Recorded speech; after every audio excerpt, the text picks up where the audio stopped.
9 तारीख को रात को अमेरिका के उपराष्ट्रपति जी ने मुझसे बात करने का प्रयास किया। वो घंटे भर कोशिश कर रहे थे, लेकिन मेरी सेना के साथ मीटिंग चल रही थी, तो मैंने उनका फोन उठा नहीं पाया। बाद में मैंने उनको कॉल बैक किया। मैंने कहा कि आपका फोन था, 3-4 बार आपका फोन आ गया, क्या है? तो अमेरिका के उपराष्ट्रपति जी ने मुझे फोन पे बताया कि पाकिस्तान बहुत बड़ा हमला करने वाला है। ये उन्होंने मुझे बताया। मेरा जो जवाब था, जिनको समझ नहीं आता है उनको तो नहीं आएगा,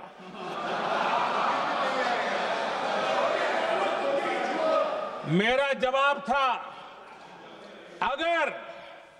अगर पाकिस्तान का ये इरादा है तो उसे बहुत महंगा पड़ेगा। ये मैंने अमेरिका के उपराष्ट्रपति को कहा।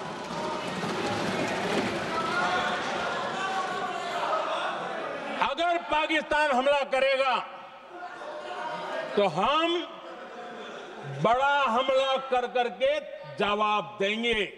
ये मेरा जवाब था। और आगे मेरा एक वाक्य था, मैंने कहा था, हम गोली का जवाब गोले से देंगे। ये 9 तारीख रात की बात है, और 9 रात में और 10 सुबह हमने पाकिस्तान को सैन्य शक्ति को तहस नहस कर दिया था। और यही हमारा जवाब था, यही हमारा जज्बा था। और आज पाकिस्तान भी भली भांति जान गया है कि भारत का हर जवाब पहले से ज्यादा तगड़ा होता है।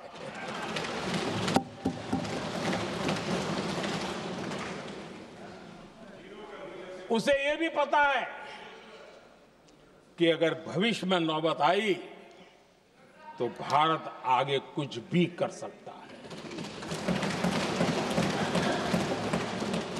और इसलिए मैं फिर से लोकतंत्र के इस मंदिर में दोहराना चाहता हूं, ऑपरेशन सिंदूर जारी है।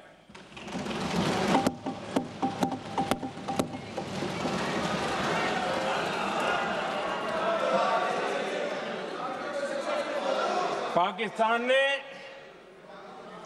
दुस्साहस की अगर कल्पना की तो उसे करारा जवाब दिया जाएगा।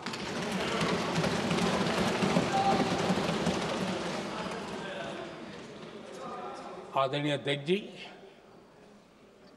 आज का भारत आत्मविश्वास से भरा हुआ है। आज का भारत आत्मनिर्भरता के मंत्र को लेकर के पूरी शक्ति के साथ तेज गति से आगे बढ़ रहा है। देश देख रहा है भारत आत्मनिर्भर बनता जा रहा है।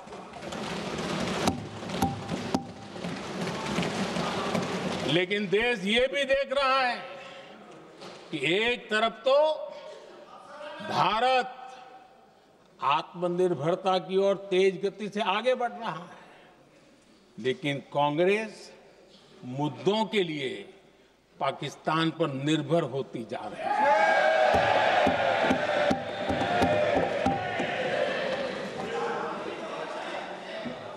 मैं आज पूरा दिन देख रहा था, जो 16 घंटे से जो चर्चा चल रही है, दुर्भाग्य से। प्लीज बैठिए, सब जवाब दे दिया आपका। आप सुनते नहीं, सबका जवाब दे दिया। प्लीज दुर्भाग्य से सुनिए जवाब। कांग्रेस को पाकिस्तान के मुद्दे इंपोर्ट करने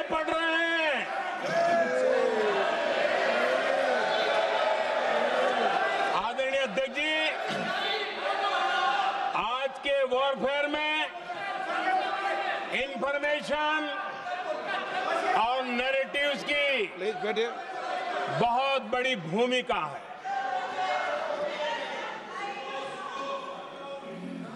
नैरेटिव घड़ करके, एआई का भी भरपूर उपयोग करके सेनाओं के मनोबल को कमजोर करने के खेल भी खेले जाते हैं। जनता के अंदर अविश्वास पैदा करने के भी भरपूर प्रयास होते हैं। दुर्भाग्य से कांग्रेस और उसके सहयोगी पाकिस्तान के ऐसे ही प्रपंच के प्रवक्ता बन चुके हैं।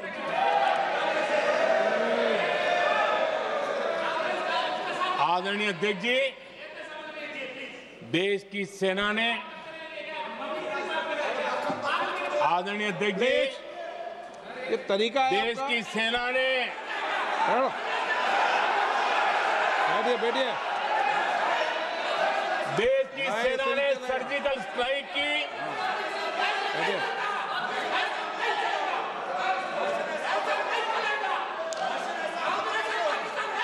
बैठिए बैठिए बैठिए। आदरणीय अध्यक्ष जी, देश की सेना ने सफलतापूर्वक सर्जिकल स्ट्राइक की तो तुरंत कांग्रेस वालों ने सेना से सबूत मांगे थे। लेकिन जब उन्होंने देश का मूड देखा, देश का मिजाज देखा, तो सुर उनके बदलने लगे और बदल करके क्या कहने लगे? कांग्रेस के लोगों ने कहा, ये सर्जिकल स्ट्राइक क्या बड़ी बात है, ये तो हमने भी की थी। एक ने कहा 3 सर्जिकल स्ट्राइक की थी, दूसरे ने कहा 6 सर्जिकल स्ट्राइक की थी, तीसरे ने कहा 15 सर्जिकल स्ट्राइक की थी। जितना बड़ा नेता उतना बड़ा आंकड़ा चल रहा था।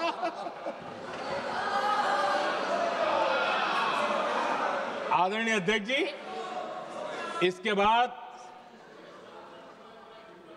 बालाकोट में सेना ने एयर स्ट्राइक की। अब एयर स्ट्राइक तो ऐसी थी कि वो कुछ कह नहीं सकते थे, इसलिए ये तो नहीं कहा कि भाई हमने भी की थी। उसमें तो उन्होंने समझदारी दिखाई, लेकिन फोटो मांगने लगे। एयर स्ट्राइक हुई तो फोटो दिखाओ, क्या कहां गिरा, क्या तोड़ा, कितना तोड़ा, कितने मरे, बस यही पूछते रहे। पाकिस्तान भी यही पूछता था, ये भी यही पूछते थे।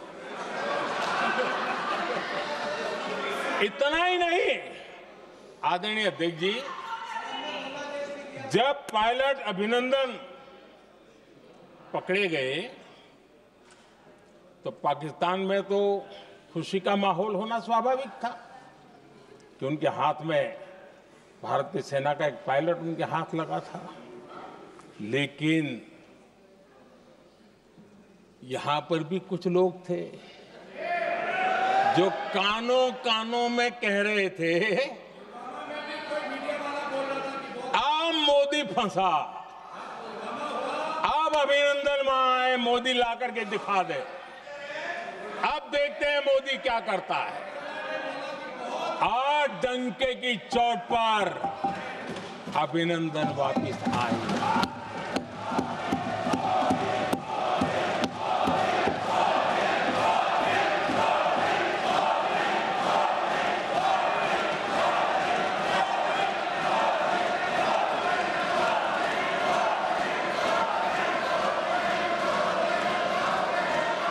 अभिनंदन को ले आए तो इनकी बोलती बंद हो गई।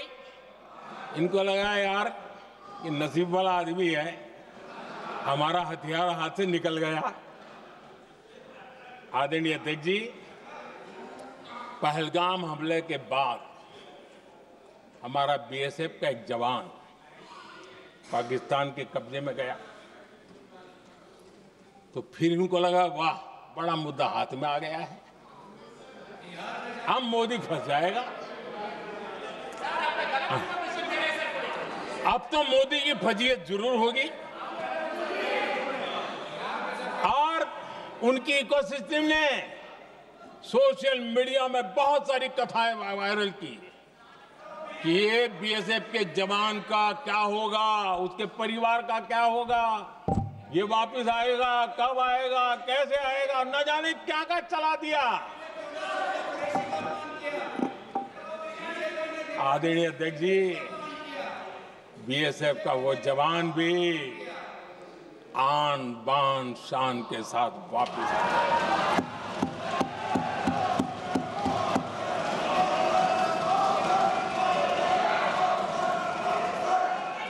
आतंकवादी रो रहे हैं, आतंकवादियों के आका रो रहे हैं और उनको रोते देखकर यहां भी कुछ लोग रो रहे हैं।